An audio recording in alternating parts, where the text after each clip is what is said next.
Welcome everybody to season 4 of Man Buns and Jesus. Bet you weren't expecting that today, but it is. This is season 4. But it's also kind of just an intermission because we finished Corinthians. If you've been kind of listening in, you know that we kind of made it through Corinthians. We made it through everything we wanted to touch on. And we're headed somewhere. We don't know where we're headed yet, but we're headed somewhere. So we figured, we're gonna do some proverbs in the interim. So this is gonna probably be our shortest season, but we do what we want. So who cares how many episodes are in a season? I think just for that, someday we need to do a season on Philemon. Uh, hey, that's like one of the longest Concordia commentaries, isn't it? I don't know. I don't have it. In any case, this is season 4, episode 1. I'm one of your hosts, Josh Laborious. I'm a pastor in Southern California in the Eastvale, Corona, Ontario, Norco, Riverside area. Uh, just we're over here.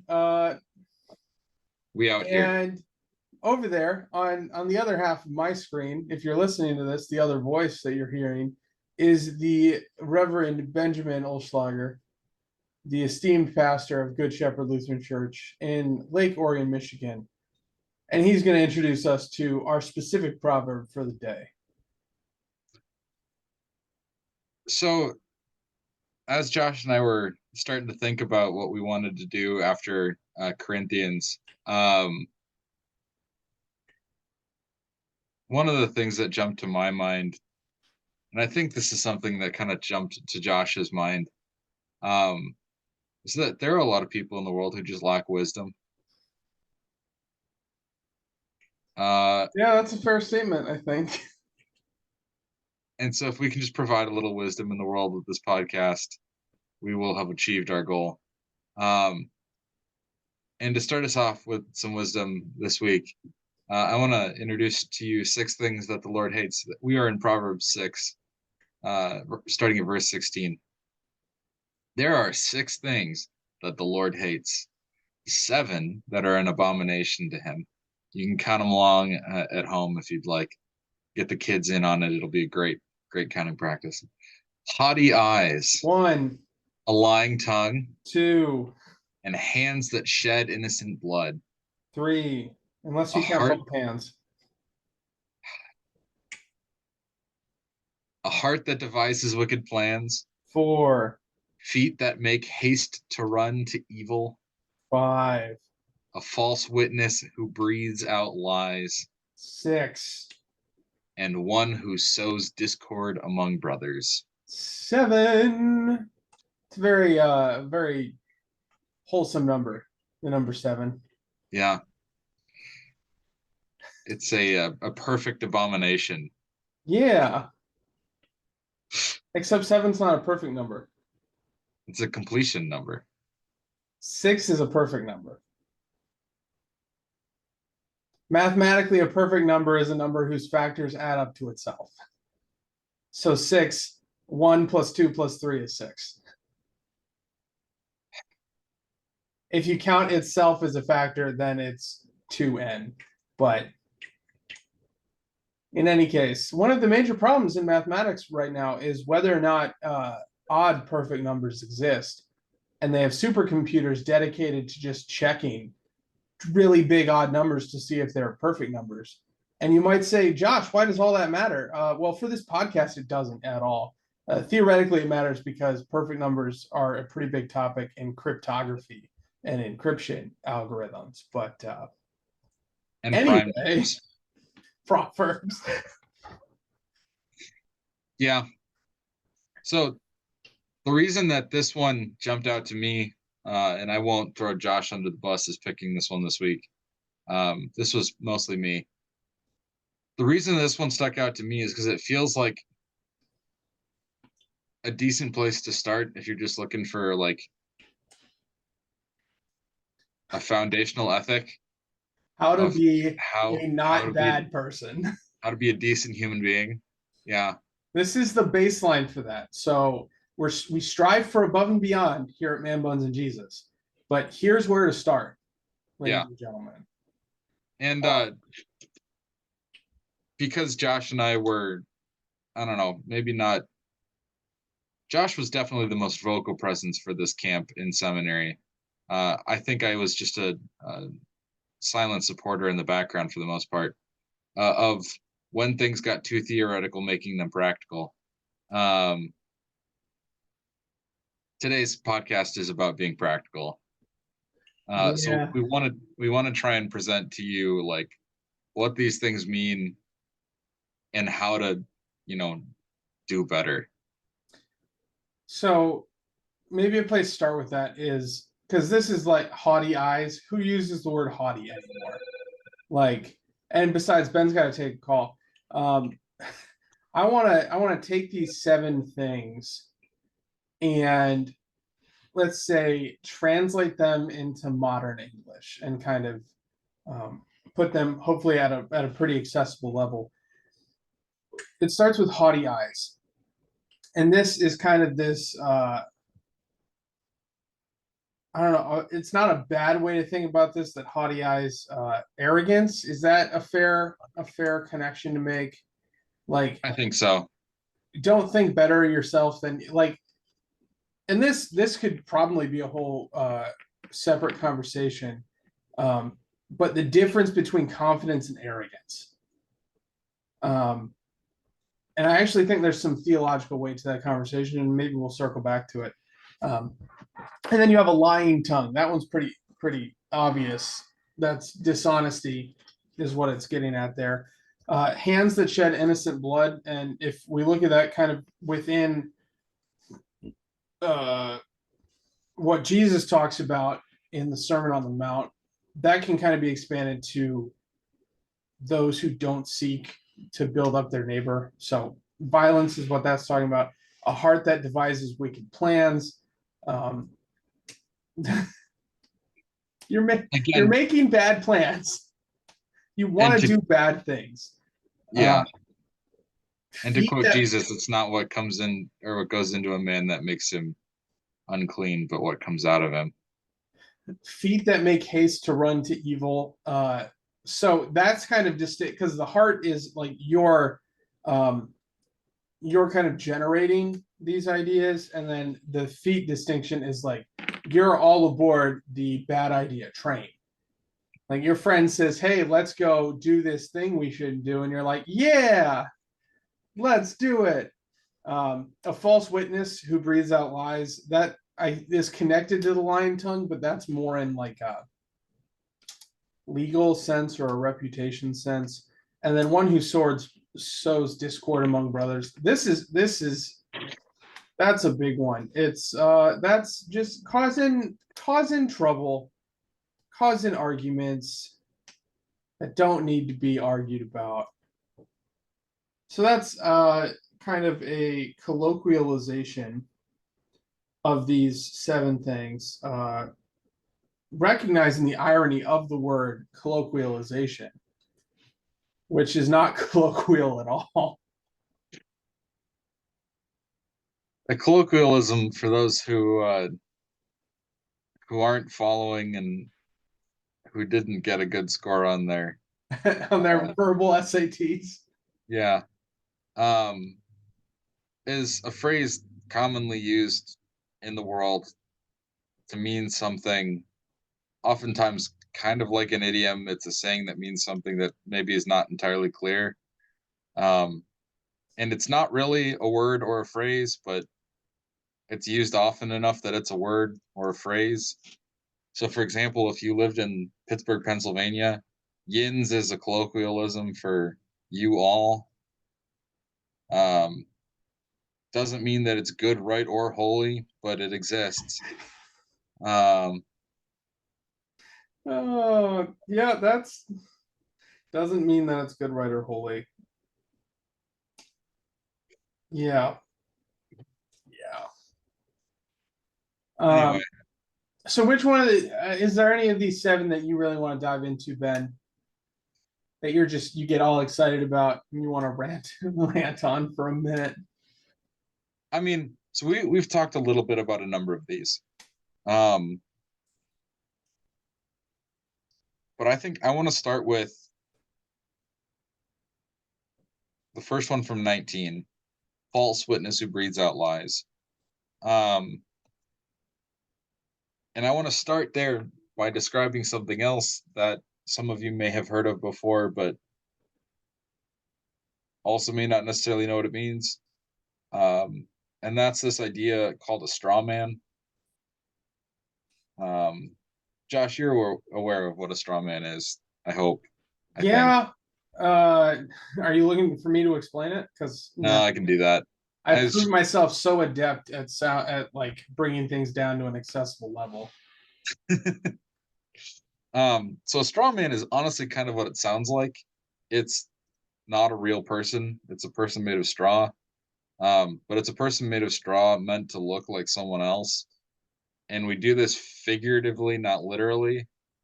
So a straw man argument is you are turning your opponent in an argument into something they aren't, and then burning the straw man. Yeah. Because that's easier to do than actually like speak to whatever your opponent in that debate or argument is actually talking about. So And frequently what the straw man does is it pulls on the worst possible way to understand what they're trying to do and kind of like setting them up to knock them down. or even just the way that's going to elicit the strongest reaction. It doesn't even necessarily have to make them a terrible person. It just has to like touch the right nerve at the right time. It's something you see a lot on Social media. yeah, well, and a lot With of people that, political discourse is this kind of yeah, stuff. And anytime that like too. there are a lot of political commentary, like all those videos where they go up to people on the street and they find people on the street, they find the worst possible person and that's the video they clip, right? Whether that's the dumbest person or the angriest person or the most unreasonable person, and they kind of set them up and they say, well, this is what all of the people who argue this point are. Mm-hmm. And obviously if the person is unhinged or completely incompetent, it's pretty easy to then say, well, this is wrong. So yeah.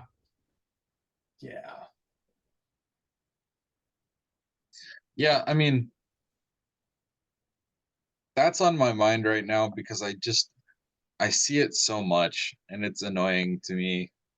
Um, and it's a clear violation of the eighth commandment.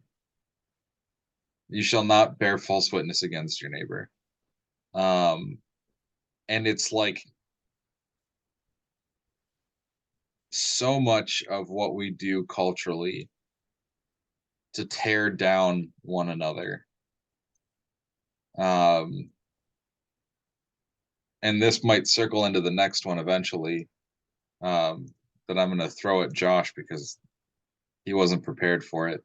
But like, there is a level of arrogance and pride that exists in our culture in the United States that makes it so that when we feel like we're on the defensive about something, we like to turn to whatever the biggest gun we've got is, speaking figuratively here. And often that's usually just defaming the other person. And oftentimes doing that deceitfully, by attacking their reputation or character in a way that it does not deserve to be attacked.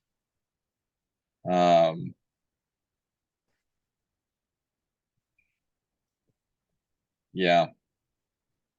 I miss the days when people just insulted people with creative names for each other and like didn't lie about who the other person was. I don't remember that ever being you're not that much older than me. No, Are you older than me at all? I think a day older than you. Maybe 2. June 12th, June 11th. Okay, maybe 3 or 4.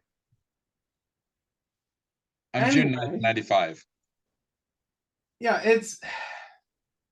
I'm talking like reading Luther and some of the other like old school theologians, when they talk about the people that they're writing against, they present their arguments and do it pretty clearly and fairly, and then talk about why they're wrong, and then just insult the person with creative names along the way. Yeah. Well, I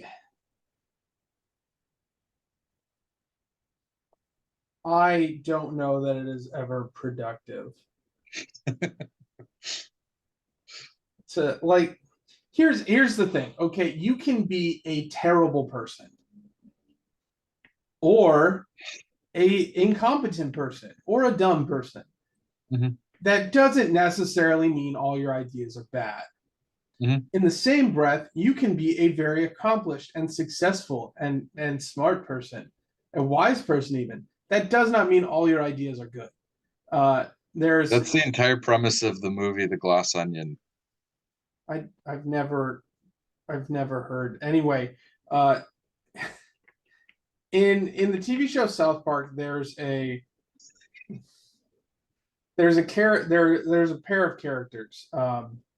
They're special needs boys. One is named Nathan, and the other is named Mimsy. And it's kind of like they're very much side characters. They only show up, maybe once or twice a season. Um, but it's kind of set up like Nathan is this. He's kind of a hateful, villainous kind of kid who hates another special needs kid named Jimmy. So he's always trying to do stuff to mess with Jimmy or to get Jimmy killed or attacked by a shark or whatever. But so Nathan frequently has Mimsy, who is kind of like the dumb henchman, is kind of what he's typed as. He has him carry these out. So that's the character of Mimsy. But in one episode, Mimsy's sitting in the back, and it's uh, and he has this moment where he says, because Nathan, the evil brain guy, he doesn't want to go to camp, and he's doing all these elaborate plots to try and get out of going to camp, and and Mimsy from the back says, well, why don't you just be honest with your parents and tell them that you really don't want to go to camp and that like this isn't something you're interested in doing? And it's like you're like, that's really good advice. That's like really wise for you to say, Mimsy.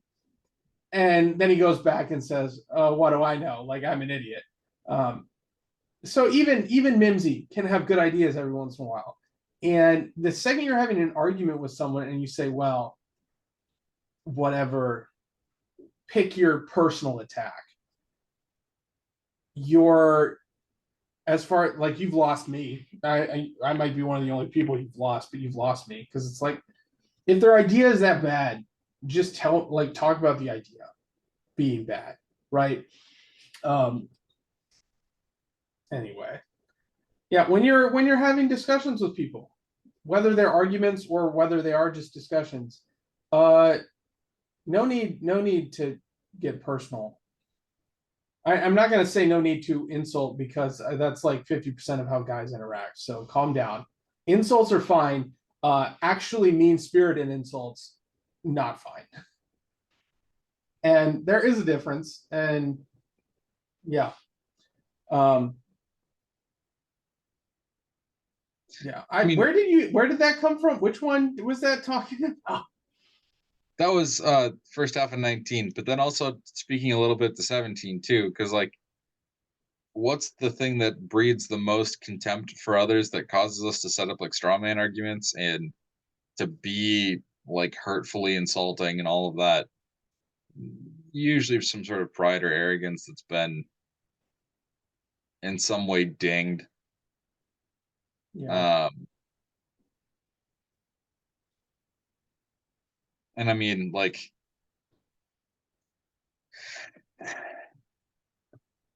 so much of what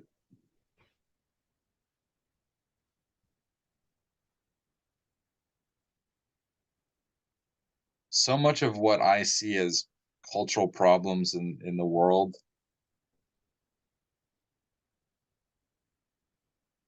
I want to chalk up to a lack of willingness to just ask the question, okay, what if I'm wrong? And then like encourage people to do an actual self-reflective and as deep as possible dive into what that means. Like if Yeah, people were actually willing to do that, that'd be kind of nice. I think, yeah. I don't know that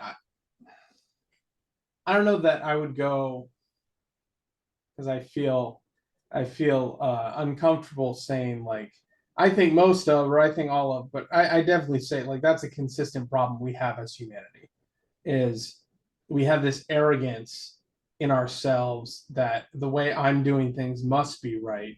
The way I'm doing things like must be the way that things need to get done. Hmm. Um, and that's not true. I mean, I'm not sometimes saying it that's could, going to be a universal fix for all of the world, but like I think it would lead to a lot less conflict, and even where people disagree, it would be a much more reasonable disagreement. yeah. Well, and this for me, this kind of brings up what is the distinction between confidence and arrogance, and Mhm. kind of meditate because confidence is, I think, an appropriate thing. I think that's, I mean, because when it comes down to it, where is our confidence? Our confidence is in Christ. Our confidence is in the fact that uh, God loves us, and Mhm. we have value because of that. We have value because God has said that we're valuable enough to save, um, Mhm. because of the value He has given us, the value He has assigned to us. Um, but when does that become arrogance? And I'm kind of just spitballing here. So, I've got an image that might be able to help you here. well, let me tell you what I'm thinking, and then you Go can. for it. I think the line is confidence is intrinsic. In that you have faith in the gifts God has given you, and it's not in relativity to something. It's uh, I like I have confidence that I can use technology well. It's not something like, oh, I can use technology better than the next guy. I said I am pretty confident if you put a piece of software in front of me, I can figure it out. It might take me some time, but I can figure it out. Whereas arrogance, I think arrogance is frequently in comparison to someone else. It's not that I'm good at technology, it's that I am better at technology than X, Y, or Z. Arrogance, I think, honestly, it comes from insecurity because it's not, you don't have confidence in your abilities. There's arrogance because you can point to being better than someone. Like you can set someone, you push someone down and it kind of elevates you in comparison. Um, I think that's at least that's when I would say if I'm looking at someone and their words and their actions and their behaviors, that's where I'm going to draw the line. Where if you are confident in your own abilities and it's an intrinsic thing, I think that's confidence. I think when you're always having to compare yourself to someone else, I'm probably going to call it arrogance. I don't know if that's a good line to draw, but that's one that I kind of see. That's one that I would put into place. I'm going to give you another idea here. I'm going to say Or, that confidence comes with a basis, arrogance is baseless. well, hold up here. Do you remember what is his name? Ibrahimovic. Okay, so this guy, Zlatan? huh? Zlatan? Zlatan. Yeah, that was his first name. For anyone who doesn't know, this is a guy, European soccer player. At one Yeah. point, he was interviewed, and they said, "Who do you think the best soccer players in the world are?" And he gave Zlatan, Zlatan, Zlatan, and no, no, no, Zlatan. no, no. In this interview, he listed off Messi and Ronaldo and I think Neymar at the time was made the list. So he listed all these players, and then the interviewer said, "I noticed you didn't list yourself." And he looked at her stone face. He said, "Lions don't compare themselves to sheep." And when he was starting to get toward the end of his career, he figured, "Oh, I'm going to transfer to the MLS and be an all-star." And when he transferred to, um, it was either LAFC or the LA Galaxy. I don't It remember. was Galaxy. It was the Galaxy, and he took out a full page ad in the LA Times. It was just a picture of himself, full color ad, and it said, "You're welcome, LA." Okay, this guy was good at soccer, right? He was good at soccer. No one can say he like if you put him and me on a soccer field, I'm never going to touch the ball, right? However, that is arrogance. That I is don't arrogance. disagree. So I don't know, because I think arrogance can come with capability too. Maybe it's I'm not saying that that's not the case. are you saying, I think is it confident? Well, is arrogance confidence that outstrips capability? that's probably a better way of putting it. Because like, so here's the original like image that was in my head. There's a clear line. If you look back at, okay, this is going to get into war history, which like three people on that listen to this podcast might actually enjoy this point. Um, if you look at World War One, that is the turning point between uh, commanders that rise to their rank because of prestige and heritage, and commanders that rise to their rank because of capability. Like that is the last war where you really see that kind of thing happen. And in the Austro-Hungarian Empire, who was on the side of Germany, their commanders were completely and utterly inept because it was so much based on who you were related to, far more than it was based on like what capabilities you had. And so they just got lit up by armies that were way worse than they were. They got beat by the Italians. And if you need to know anything about war, the Italians generally suck at war. The Romans were good, but the Italians are not the Romans. And and the Austro-Hungarians just kept getting lit up to the point where Germany basically had to fight their war for them. And then on the flip side of that, you had nations like Great Britain and Germany and some of the other smaller nations that took part in the war who elevated people based on their ability. And so when they sent soldiers into battle, they had confidence in their ability to win the battles because they were actually better. They were better trained, they were better equipped, like they knew what they needed to do. So there was a confidence there that was based on experience. And often at times it also came with a level of humility. Could that turn into arrogance? Absolutely. But at least it wasn't the, oh, we're going to win because, you know, uh, Grand Duke Schmaltz's nephew is leading us today. Let's just hope he didn't Yeah, get you got to drunk watch last out for night. Grand Duke Schmaltz. Yeah. I just made up a name there. That's not an actual guy. But at least as far as I know. I was about to say, you don't know that.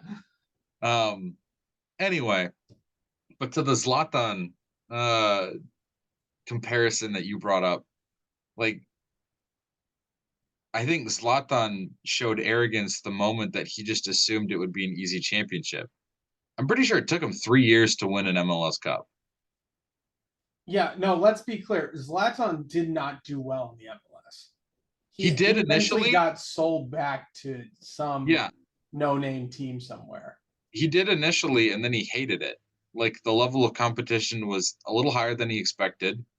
The level of physicality was a lot higher than he expected or that he liked. Yeah. For anyone who doesn't know, American soccer is different than European soccer in that it's well, parts of it are much more violent. It kind of depends where we're not going to get into this. It depends where teams get their players. That's part of it, yeah. It's much more like it's soccer of the Americas, which yeah, for the most part it's is just closer more to like physical. South American soccer than it is European soccer. Yeah, it's just more physical. It's a more physical brand of soccer, and that, like, Europeans don't necessarily always like that. So Zlatan Didn't like that. Yeah. Were there like things that he said that probably were out of confidence and not out of arrogance? Sure, but I don't remember hearing any of them. Um, Well, like, and here's something I'm else. pretty sure that there was another interview that he did, by the way, where somebody asked him who the best player of the world was, and he answered himself 11 times. That doesn't surprise me. I believe that. Yeah. Well, and maybe here's another part. Could part of the difference between confidence and arrogance be arrogance points to itself? Mm. Because and maybe this is just me, when I picture a confident person, it's someone who lets their work or their skills or whatever speak for itself. Mm-hmm. Whereas an arrogant person is like, hey, look at me, look at what I did, look how great this was. Because I was thinking while you were explaining like this idea that confidence that outstrips capability has become arrogance. And I'm thinking like Messi, who one of the best, if not the best in the world.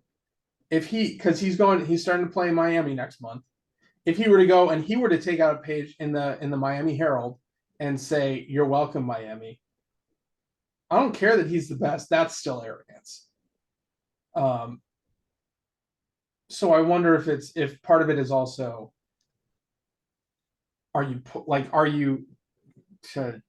tooting your own horn?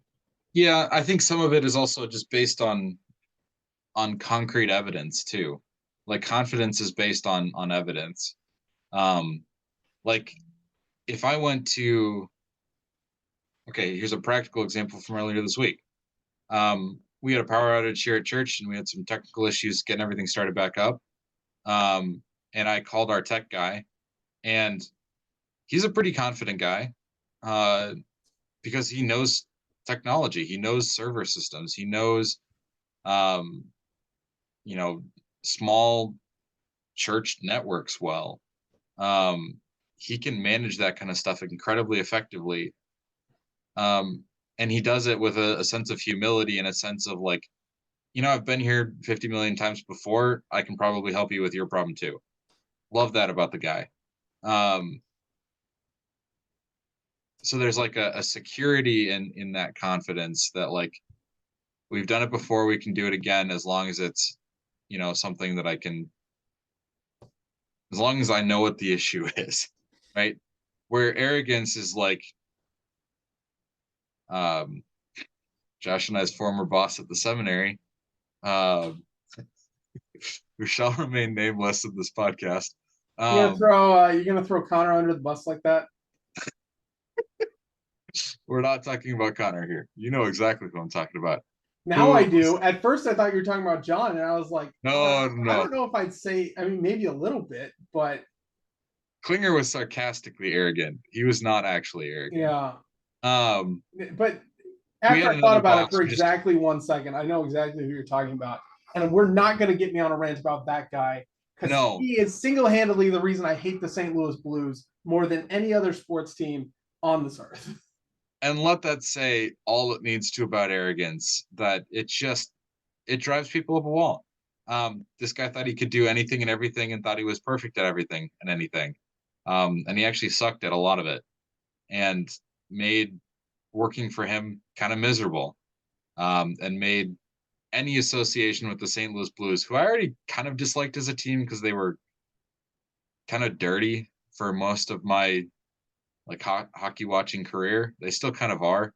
But it made them the most loathed team in my mind and in Josh's. Um, so yeah, let that say everything it needs to about arrogance. Yeah. And to be like, if you are an arrogant person, I know you're not going to hear this in the way Maybe that, you get sent this podcast because of that. yeah, it's not constantly pointing to your own strengths and or belittling other people to highlight yourself. No one thinks you're cool. People like just don't have some humility, have some class. Stop it. Yeah, I And that's think and that's honestly, coming from like, this is something I think I sometimes struggle with myself. I struggle with insecurities about different things, and there are definitely times in my life I like to think that I've gotten a lot of it under control, but there are times in my life where arrogant would have been a great word to describe me. mm, It's not like it's something worth struggling against. It really is. So I want to shift a little bit if you're okay with that. Um, I I got a segue if you want, unless you want to you pick where we go segue next. away. I was just Okay, gonna ham-fistedly jump into another part of these okay. pieces. I was gonna say, like, I think a big part of arrogance that we like we've been talking about, is that it causes you to do things that are unintelligent because you have such a confidence, or not, yeah, such a like unfounded confidence in your own abilities, um, that when it fails, or even before it fails, you dive into things that maybe aren't intelligent, if not downright evil. And I think, like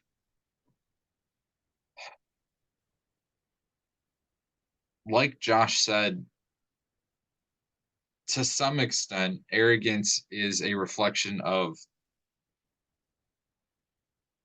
a person's insecurities, a person's pride, um, a person's need to be the center of something. Um, and you start to devise plans around that. And I've loved this definition of sin for a long time, but I was taught in confirmation that sin is ourselves turn inward. When we turn our focus and our attention to ourselves rather than to God and to our neighbors, um, it causes sin, and that's also the cause of arrogance. It's the cause of our desire to create evil or to be a part of evil. Um, and I think that's maybe where we could go next, Josh, is verse 18. Yeah. Well, and I here's the thing, because you could say, well, a heart that devises wicked plans and feet that make haste to run to evil. I think there's this stupid idea out there that, like, when people do things that are wrong, it's an accident or they didn't know. I think in the overwhelming majority of the time, when people do things that are wicked or evil or bad or sin, like whatever word you want to use to describe it, they know Mhm. what has happened. And this is something that adults are much better at than children, is they somehow justified it. Like, someone who robs a bank knows that robbing a bank is wrong. I Everyone's aware of that, but somehow they justified, and they said my reason for robbing the bank justifies what I'm doing. There's a classic moral experiment, and I wrote a paper about this in undergrad because I was comparing different stages of development and their moral development. So the thought experiment is this: okay, a dude's wife is dying of cancer or some disease, and a pharmacist has the drug that would cure the disease, like that, cure the disease. Um, The pharmacist gets the drug for $5 and sells it for $50,000 because it's a drug that could save a life.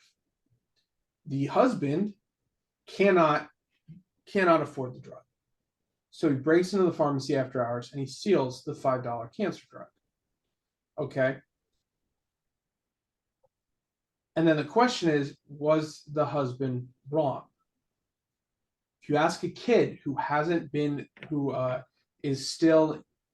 the concrete operational stage of thinking yet, the kid will say the husband was wrong for stealing. If you ask someone who has reached the concrete operational stage, which means they can process abstract thought and kind of multi-step thinking and critical thinking, they say, well, he shouldn't have stolen, but it was for the greater good, right? He was saving a life. The pharmacist was really the one in the wrong so they justify it, even though stealing is still wrong. So when we say you should avoid a heart that devises wicked plans, feet that make haste to run to evil, you know what is wrong. God has written his law in our hearts. And certainly there is some gray area where we would have to explore if something is right or wrong.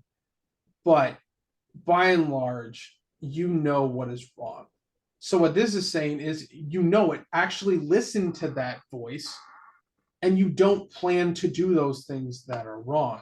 So when you're thinking a heart that devises wicked plans, this isn't talking necessarily about in the heat of the moment you do or say something that you shouldn't do. That's a different conversation. But this is, you are intentionally putting thought into saying, I am planning down the line, I am going to do this thing I shouldn't do. So it's saying, I know it's wrong, I don't care, I'm going to do it anyway. So don't do that.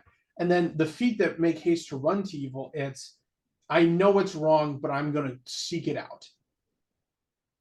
So both of these this is not saying that sins committed in the heat of the moment are not sins. They still are. But what this proverb is talking about is discipline yourself to when you have time to think about it, when it's a conscious decision or a conscious action, don't do the wrong thing. And it's and you can dive in and people nitpick and they get into the weeds, but the reality is, don't do things you shouldn't do. It's less hard than you would think. If and that's say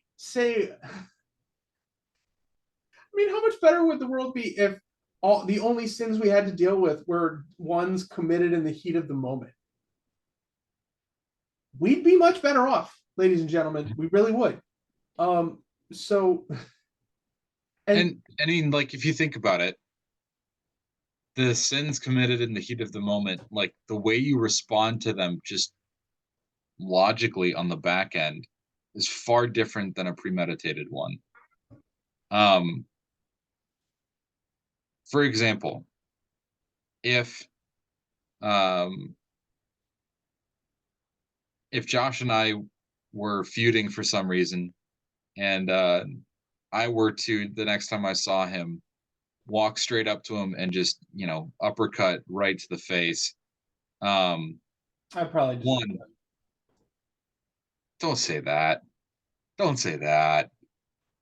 Ben, if you punch me in the face, I probably did something to deserve it.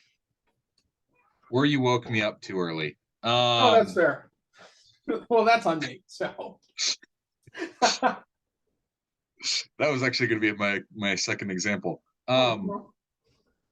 So on the one hand, if I premeditate that punch, and then the next time Josh sees me, I walk up to him and punch him in the face, Josh is going to have a much different response to that than I have sleep issues, and so sometimes when I wake up from a deep sleep, my body goes into fight or flight, and I've taken swings at people trying to wake me up before,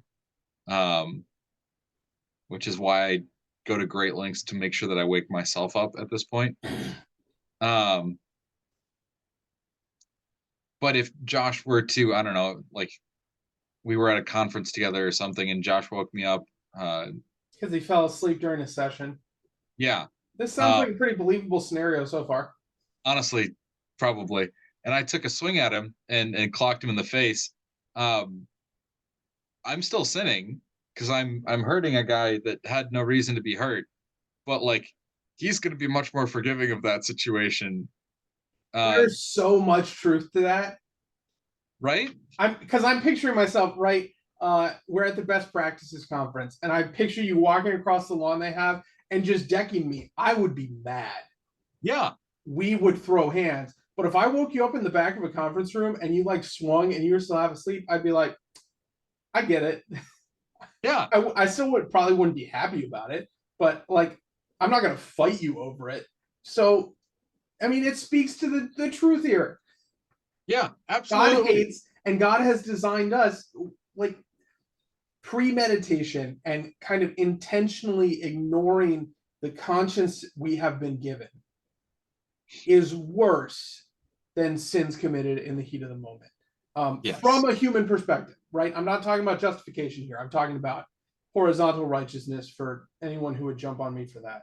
Um, so And so just there's an especial warning in this particular proverb to hate premeditation and to hate the kinds of sins that seek out evil rather than like the kinds of things that we do out of desperation or panic or um whatever, like the scenario that you laid out with the guy who stole the cancer drug, like in my mind there's even two different ways that that could go. Like, is this the last possible option that he has? In that case, I maybe won't fault the guy as much well, as if and exactly because then it's a panic response. Like it's exactly, not a premeditated. He's panicking. He's got to save his wife. He breaks into the place. It's exactly, he plans a whole heist. There's yeah. a Mission Impossible Dun, about it. dun, dun, dun, At this dun, point, dun, dun. Wait, we probably get copyright strike if I keep going on that. he spent more planning the heist than the drug would have cost. At that point, it's just on principle. He'd rather support the small businesses that That made all still of have the his hardware than gear. Uh, yeah. So, and it's as simple as that. yeah, Don't don't have a heart that plans evil, and don't be so excited to jump into it when the opportunity arises. Um, yeah. And I think that that leads back into the last couple of things we see in 17 too. They just kind of track down that same path. Like if your tongue is consistently lying, um, chances are that your heart, your mind are telling you that's what you should do because that's where your heart and your mind are.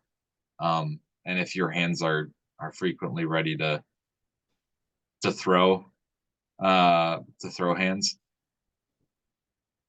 then chances are your heart's maybe in the wrong place. Um, um, you're already seeking out those kinds of evil things anyway. yeah. Well, and a last note on this because I do want to talk about the end of verse 19. Yeah, Um, the good news is that what verse 18 is talking about, what we've been talking about, it's a lot easier to deal with because it is a cognitive thing. It is a decision thing. Okay, sin, like if you're saying, well, the goal is to minimize and eliminate sin in our lives. This is a goal. Sins that are kind of in the moment an emotional response, those are really, really hard to deal with because you don't get to think about them. You have to shape your character, which is like that's a pet topic of mine, is how we do that. But it's a lot easier to just learn and apply to kind of premeditated cognitive kind of thing. Like it's a lot easier to make a right decision in those situations where you have time to think about it than it is in the heat of the moment. But I do, like I said, I do want to get to this. The Lord considers an abomination one who sows discord among brothers. Um, And I don't know if this was written as like literal people who would divide like literal siblings. Um, I don't think it's inappropriate given the context of the rest of scripture to say that, and I think if you look at the New Testament, especially, you can say that this applies to kind of the more general, like Ben is my brother in Christ, that kind of brother. And this is talking about just creating division and starting arguments just for the sake of doing it. What we're not saying, what this isn't saying, is to avoid conflict at all costs, because conflict is important for healthy relationships. Conflict is important. Like if you have a disagreement about something, that the appropriate thing to do is to talk about it and to discuss it and have a kind and a compassionate conversation about that disagreement, right? Conflict is not what's at issue. It is discord. It is conflict that doesn't need to be there. I think a good example of this is the fall. Like the very purpose of the serpent is to sow discord into the relationship between Adam and Eve. He convinces Eve that, and God, for him in there too, kind of important character in the whole story. Yeah. But he goes about his work by convincing Eve that that God's commands aren't necessarily that trustworthy, and that she doesn't necessarily need to fully respect what her husband has been telling her either. And then you look at their responses to God when they're confronted about this whole situation. Adam blames Eve. Eve blames the serpent, and the serpent just goes, "I got you." Exactly. Like, that's the kind of thing I think this proverb is really speaking against. Is just like, what good was the serpent trying to accomplish? None. Absolutely none. And what good came out of the situation? Absolutely none. So, like, the serpent was just doing it for a good time, basically. And that's the very worst kind of situation of this kind of thing. I think there's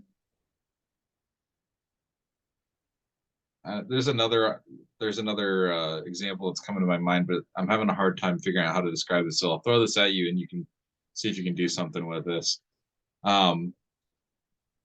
There's a style of leadership that bothers me. Which one? Political. I'm in a leadership styles class right now, so political. I'm probably read on it, huh? Political. The one where you garner people around a base. Yeah, that is. Give me a second. You continue to set up. I'll let you know, because I know it has a name. There are ways that we gather in society, around people, around relationships, around common ideas, and my like least favorite of those. It is leader member exchange theory, is what it's called. Sure. A description might help, and I have one. Yeah, that'd be good. I want to scroll down. I have okay. So here's exchange leadership theory is a theory that conceptualizes leadership as a process that's centered on the interactions between leaders and followers, which we say, oh, that doesn't sound so like that, just sounds like basic leadership. But here's kind of where it comes from, is this idea. There are two types of relationships in these organizations. There's the in-group, and then there's the out-group.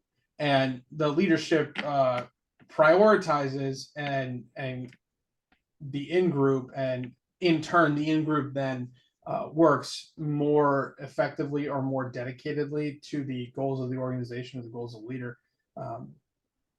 Yes. So it divides within an organization for the leader's purposes. Yes. And in my eyes, it's not necessarily, I mean, it's not a bad thing to gather with people that share a common purpose with you. That's the very point of the church. We gather around getting to know Christ, getting to know our God, making him less mysterious, and also receiving the gifts that he has for us. But when you're doing that in such a way that like you're creating an in-group and an out-group, or if you're doing that in such a way that it ostracizes people who may just not share your specific view of that particular mission, I think you're doing an incredible disservice and you're sowing unnecessary discord. I think a pretty easy example of this, because I mean, frankly, I don't know a lot of people who do this in person. I think as a general rule, most people are conflict adverse, so they're not going to stir the pot in person. However, people are more than willing to do it online. Okay. And post divisive and here I'm going to make this statement, and I know there are situations where this statement is incorrect. I don't think there are very many of them though. You are not going to have a productive conversation that's going to lead to healthy conflict resolution in the comments section of any part of the internet. You're not going to do it, right? You're probably not going to, you're just not going to do it. So it is not productive. It is not helpful to post things that you know are going to be divisive on the internet, whether it's a blog or a Facebook or a Twitter or a video or like whatever. You know what's divisive. Come now, and you know you're going to get a reaction out of people. It is not helpful. You are sowing discord. You are creating chaos for the sake of chaos. The most obvious like version of this is the post that's like, if you don't agree with me on this, we're not friends. You can unfriend me now. Yeah. I've legitimately unfriended some people because of that. And even people that I agreed with. Not because of the content of the post, because of the principle of the post. Yeah, exactly. Or muted more than I unfriended typically. Just I don't want to see posts from this person for 30 days. Yeah, exactly. You're in timeout. Yeah. I love this news feature on Facebook. It should really be called timeout. Yeah. Anyway, that kind of just like creating division for the sake of creating division is so unnecessary and so unhelpful in so many ways. And I want to take a little bit of a Sermon on the Mount approach to this. Okay. Especially because I genuinely don't know a lot of people. Like, I'm struggling to think of an example where someone would do this in person. And part of that is because I'm blessed. Like, my family gets along really well together as a general rule. So, but the Sermon on the Mount, what Jesus does for a lot of the Sermon on the Mount is he takes something and he kind of almost flips it into like, yeah, the commandments told you what to avoid, but here's what you should be seeking out. So an example was Jesus goes beyond saying, don't lie. He says, let your yes be yes and your no be no. So what he's saying there is live in a life that is so consistently honest and trustworthy that if you say yes, people know you're going to be there. You don't have to say, oh, I swear I'm going to be like, you don't have to add any promises to that. It is just yes. So with that applied here, you shouldn't sow discord, but the flip side of that is you should seek to build up the relationships between the people that surround you, right? Like a couple of our Ben is one example, and then say Andrew Mazzell was another one of our friends from seminary. When I'm interacting with Ben and Andrew, and it's the three of us, I should be doing my best to help Ben and Andrew grow in their brotherhood with each other.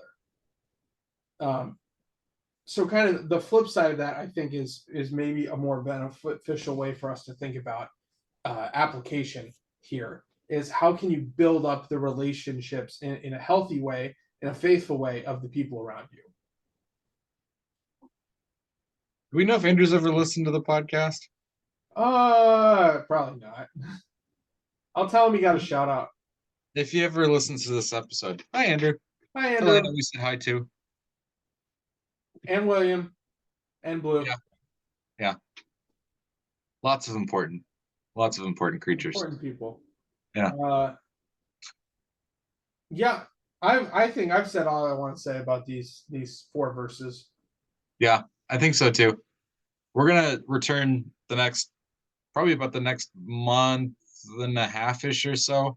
I'm doing a fair bit of traveling over the next few weeks, and we're working on what we want to do for our next larger series after this. So if you have any suggestions on a book that confounds you, that you would like for us to tackle more deeply, we'd be happy to.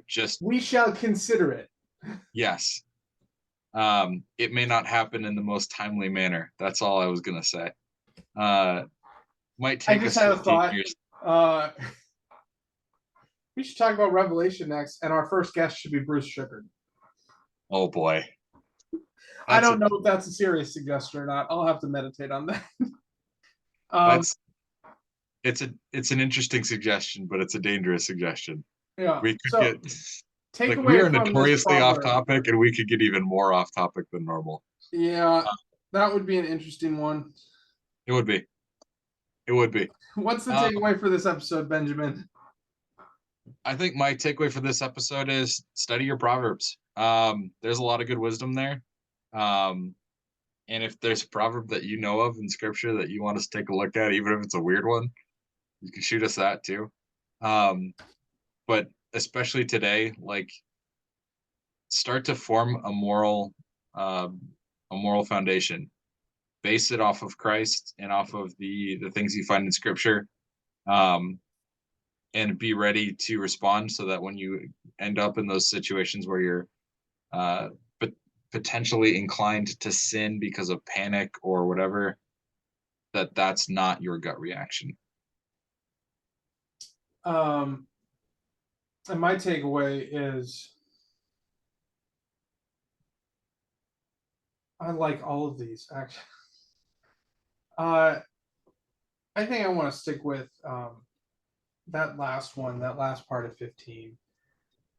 Strive to be someone who brings peace into situations and into relationships more than you bring discord. Like I said, there are situations where conflict is necessary and conflict is healthy, but be the person who only does bring in conflict when it's actually necessary, faithful, and healthy. So that's this first episode of season 4, and we do have a new thing. We have a new thing happening that I'm really excited about. It's totally ridiculous. We have merch now. You can buy merch. Huh? We have merch. A merch. We have a item of merchandise that you can purchase if you are so inclined. It's mostly a joke. Like, full disclosure, it's mostly a joke. But you can actually purchase it if you'd like. There is a shirt. You can go to edgewaterlutheran.org, and there's a gear tab. It's under that, so it's sold through Edgewater. And it's a Man Buns and Jesus t-shirt. It has if you've seen our logo, which is a silhouette of our faces and our man buns, it has that pretty big on the front. And that's it. And then on the back, it says, Man Buns and Jesus is my favorite podcast. So I put the hosts' faces on my shirt. Like I said, mostly a joke, but it very much fits with the theme of the show. So that's going to be our first piece of merchandise is that shirt. And you'd think we here at Man Buns and Jesus, despite everything, we strive for quality. So this shirt is the nicest t-shirt I could find with this provider. It is the Cadillac of custom t-shirts, which means it's kind of like the t-shirt costs almost $30. But if you would like an almost $30 Man Buns and Jesus shirt with our faces on the front, go ahead, you can buy it. Please, please, for the love of all things holy, send me a picture of you wearing it because that will make my day. I will not be able to stop laughing for 30 minutes straight if I receive a picture of someone wearing a Man Buns and Jesus t-shirt. Oh. Anyway, so we do have that. We invite you to mash that subscribe button. Yeah, like, subscribe, comment on the Facebook page if there's something you want to reach out to us about. We do have it. We check it occasionally. Yeah, and especially if you don't have another way to contact us. Send this episode to someone who lies, or someone who is arrogant, or someone who makes wicked decisions on the regular, or someone who just needs some wisdom. Yeah, and if you receive this podcast from a friend, we're sure they love you. But we'll just leave that there. We're done. Brothers and sisters, go in peace. Serve the Lord. Thanks be to God.